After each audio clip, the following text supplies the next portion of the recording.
The morning rain fell softly over the bustling streets of Lagos, turning the cracked asphalt into a mirror that reflected the gray sky. Cars honked impatiently, trying to weave through the slow traffic. Vendors shouted at the top of their lungs, selling everything from roasted corn to second-hand clothes. And yet, amidst the chaos, one small figure stood silently by the roadside, almost invisible, almost forgotten.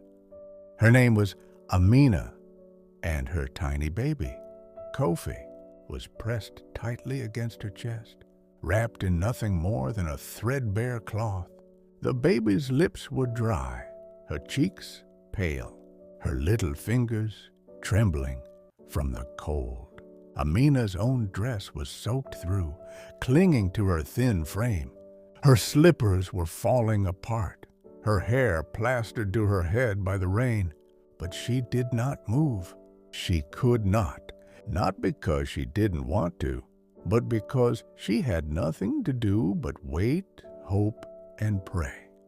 Last night, Amina had not eaten, not a spoonful, not even a small piece of bread. Kofi had cried through the darkness, his tiny stomach grumbling for food she could not give him. And now the rain fell. Her arms ached from holding her child, and still she stood, her eyes scanning the passing crowd for even a hint of mercy. People walked past her. Some glanced with pity. Others averted their eyes, as if looking at her pain would infect them. Two men standing near the corner whispered to each other loud enough for her to hear. "Why is she standing there in the rain?" one asked. "Maybe it's her job," the other replied. "A lot of people pretend to beg just to get free money. Some even rent a baby to attract pity." Amina heard them, but she said nothing. She wiped Kofi's face gently with her wet hand and rocked him back and forth. "Please, just a little food for my baby," she whispered softly, almost to herself. "She has not eaten. Please."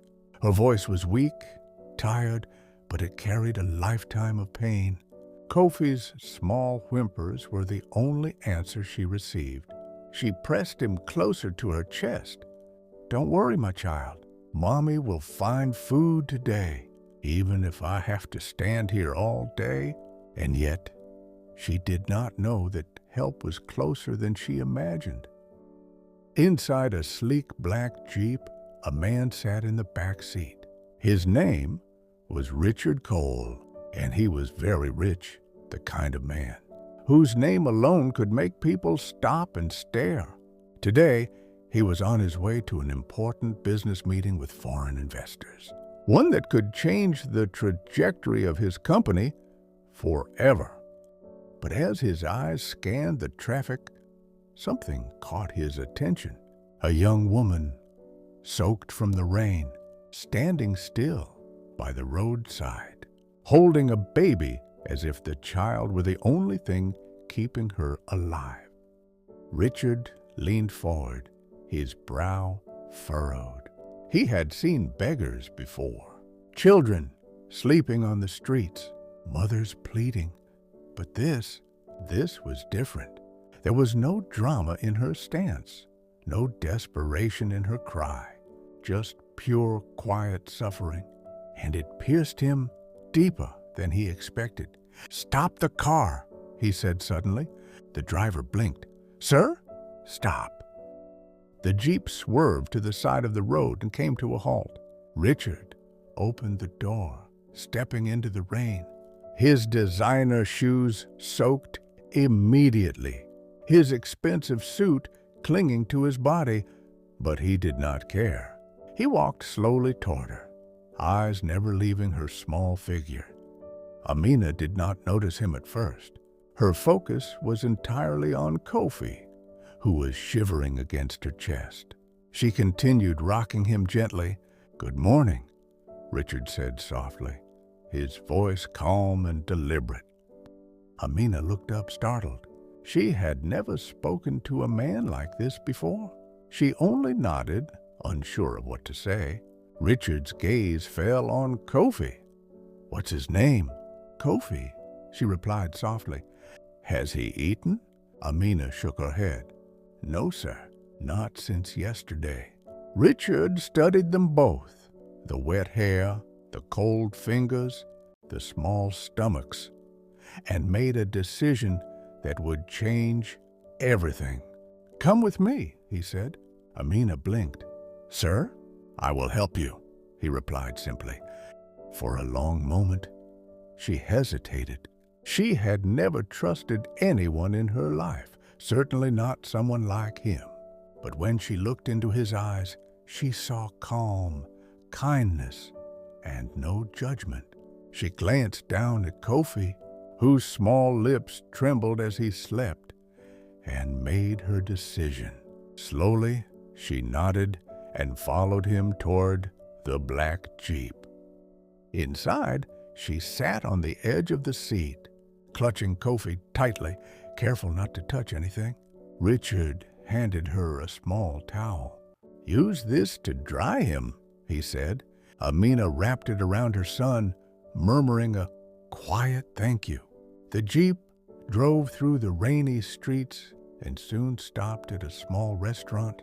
Richard ignored the stares of patrons as he ordered hot rice, fried plantains, chicken, and warm milk for the baby. He insisted on water as well. Amina sat at the edge of the chair, still holding Kofi. Her stomach had been empty for 2 days, and she ate slowly, almost as if afraid the food might disappear. Tears ran down her cheeks as she chewed. Richard watched quietly, saying nothing, his heart heavy with unspoken thoughts. When she finished, she wiped her mouth and looked up at him, voice trembling. "Thank you, sir. God bless you." Richard leaned forward. "Tell me what happened. How did you end up like this?" Amina's eyes fell to Kofi. She began softly, recounting a life of hardship, an orphaned childhood, menial work in people's homes, love found and lost. "My husband, Jacob, he promised to return, but he never came back," she said, voice breaking. Richard listened silently, feeling the weight of her story settle over him. He reached into his pocket and placed a small pile of money on the table. "Take this," he said. "It will help you and your baby for now." Amina's hands trembled. "Sir, this is too much. I can't take it," he repeated gently. "You need it." She pressed the money close to her chest and whispered a prayer of thanks. Richard checked his watch and realized he was late for his meeting. He handed her his business card. "Call me after 3 hours. I will take you to a safe place," he said. Amina tried to speak, but no words came. She slipped the card into Kofi's small clothes, unaware it had already fallen to the wet floor outside. Richard left the restaurant, mind heavy but hopeful. He had done what he could for now. Hours passed. Amina waited, Kofi on her back, heart full of hope. And then despair struck when she discovered the card was gone. She searched everywhere, the bus, the street, the restaurant, but it was nowhere. By noon, Richard's meeting ended. No call had come. He worried, wondering if she had lost the card or forgotten. Unable to focus, he returned to the restaurant. There it was, the business card, wet but intact, lying on the floor. His heart sank. Meanwhile, Amina had not given up. She returned to the restaurant, hoping someone had kept the card safe. But it was gone. Tears filled her eyes as she held Kofi. "I'm sorry, my baby," she whispered. maybe we missed our chance. Night fell. They found shelter in an unfinished building, the wind cold, the mosquitoes biting. Amina held Kofi close and prayed. By morning, she had decided she would wait at the same spot Richard had seen her. If he passed by again, perhaps he would help. Richard, meanwhile, was at home, preparing for his brother's return. He laughed with friends, but his mind returned to Amina and Kofi. He had not forgotten them. By late morning, a black SUV carrying Richard's driver spotted Amina. She did not see them, but the driver did. He knew she needed help and returned to report.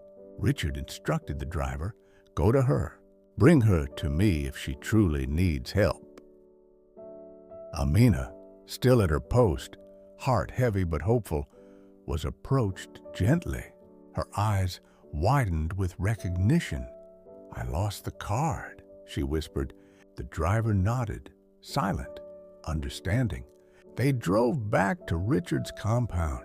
Amina stepped into a world she had never imagined.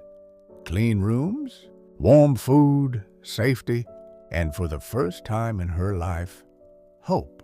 Days later, she would learn that her life was about to change forever. The sun rose high over Lagos, painting the city in shades of gold and orange.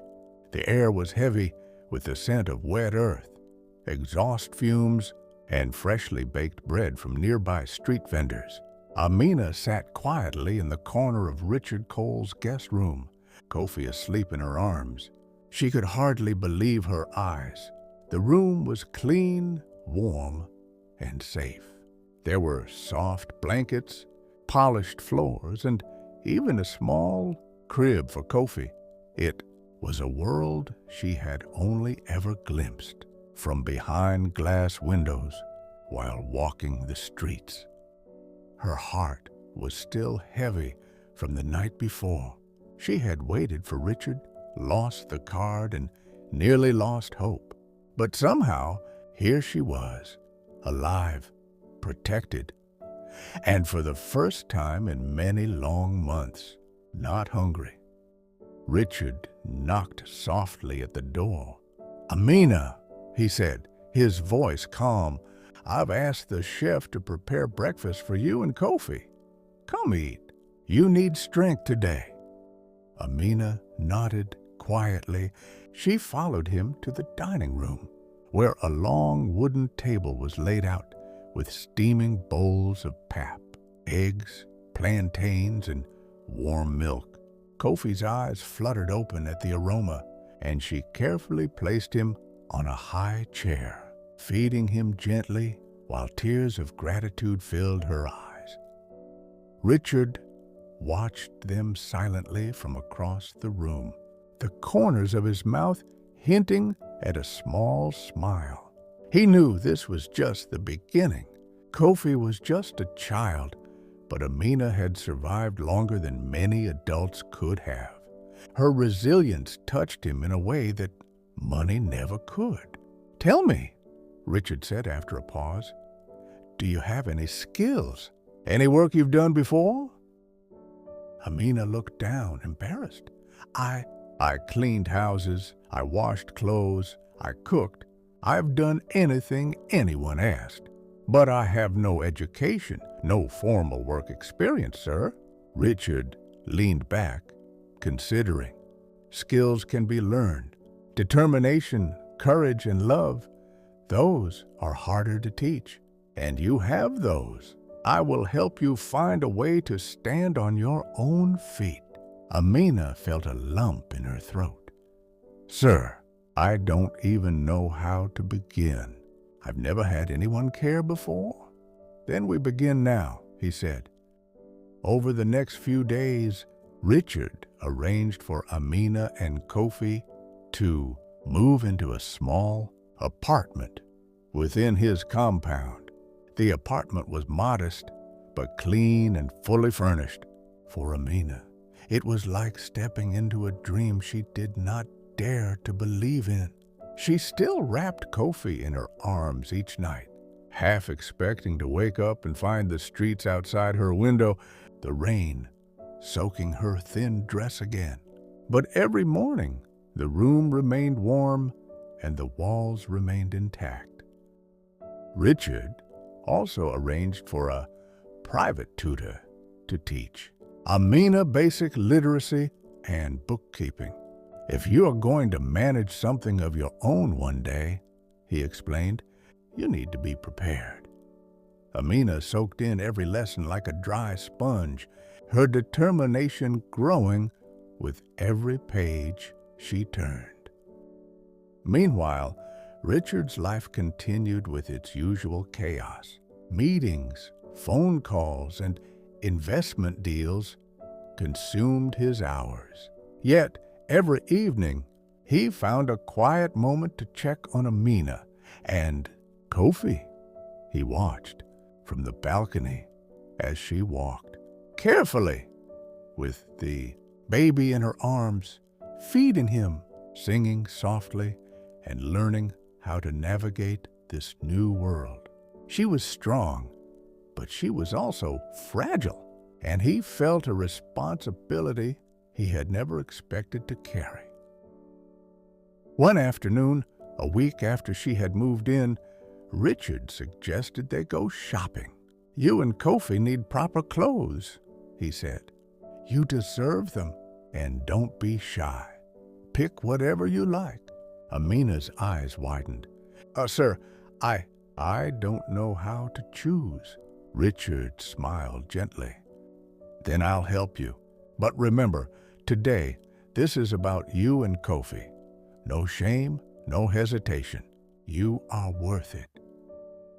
They walked through the bustling streets of Lagos, past markets filled with vibrant fabrics, colorful beads, and the cries of street vendors. Amina clutched Kofi tightly as she marveled at the life around her. She had seen the streets every day, but today it felt different. Today, she was no longer invisible. In a small boutique, Amina tentatively touched the fabrics, letting her fingers linger over soft cottons and embroidered silks. Richard watched her silently, seeing the awe in her eyes, the careful deliberation as she selected a few dresses for herself and tiny outfits for Kofi. When the cashier tallied the total, Richard paid without hesitation. "Thank you." "Sir," Amina whispered, her voice trembling, "I've never had anything like this." "You don't need to thank me," he said. "You're going to stand on your own soon. This is just the first step." The next stop was a small phone shop. Richard arranged for Amina to get a new smartphone and helped her recover her old number, the one she had lost before. Holding the phone like it was a treasure, Amina felt a new world open before her. Opportunities to connect, to ask for help, to plan her future. Back at the apartment, Amina sat on the balcony, Kofi asleep in her lap, staring at the city below. For the first time in months, she allowed herself to dream. She could see a future beyond begging on the streets. She could imagine a small business, a place for her and Kofi, a life with dignity. Richard, meanwhile, discussed plans with his younger brother, Salem, and a few trusted friends. "She's strong," he said quietly, "but she needs guidance, not charity. Guidance. She deserves a future she can own." Salem nodded, listening carefully. "I understand. We can give her more than just a place to stay. We can give her skills, support, and hope. She's worth it." Amina's days began to settle into a rhythm. She learned to cook with the chef in Richard's house, practiced simple bookkeeping, and managed small tasks for the household. Kofi thrived under her care, his laughter returning in small bursts, his tiny hands grasping at the new world around him. But life was never simple. Even as she began to adjust, memories of the streets haunted her. She remembered the nights of rain, the hunger, the fear of losing Kofi. Those nights had shaped her, hardened her resolve, and reminded her of the fragility of life. Each time she recalled them, she whispered a prayer of thanks for Richard's kindness and silently vowed that one day she would help someone else just as he had helped her.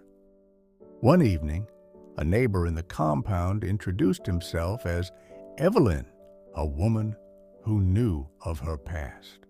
"I've heard your story," she said softly, "and I want to help. There's more you can do than you realize." Amina listened, curious but cautious. "What do you mean?" "You have the heart, the strength, and the intelligence," Evelyn replied. "I can guide you to start a small business, something you can manage on your own.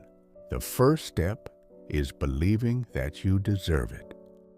For the first time, Amina allowed herself to hope, not just for today, but for tomorrow, for the future. She imagined a small shop filled with shelves of food, people greeting her by name, and Kofi growing up in a world of safety and opportunity. Over the next few weeks, Richard and Salem worked quietly behind the scenes to make that vision possible.